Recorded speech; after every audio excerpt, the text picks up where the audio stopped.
الرحمن الرحيم. وإذ قلنا للملائكة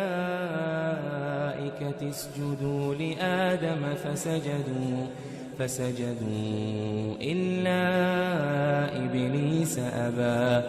فقلنا يا آدم إن هذا عدو لك ولزوجك فلا يخرجنكما من الجنة فتشقى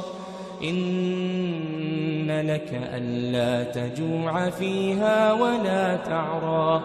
وأنك لا تظمأ فيها ولا تضحى فوسوس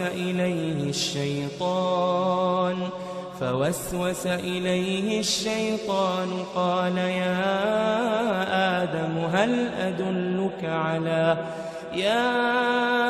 آدم هل أدلك على شجرة الخلد وملك لا يبلى فأكلا منها فبدت لهما سوآتهما وطفقا يخصفان عليهما من ورق الجنة وعصى آدم ربه فغوى ثم اجتباه ربه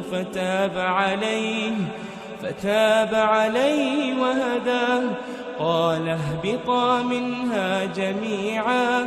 بعضكم لبعض عدو فإما يأتينكم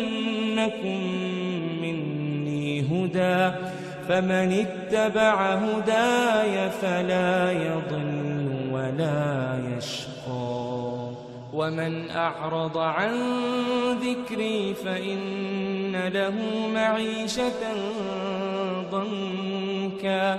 ونحشره يوم القيامة أعمى قال رب لم حشرتني أعمى وقد كنت بصيرا قال كذلك أتتك آياتنا فنسيتها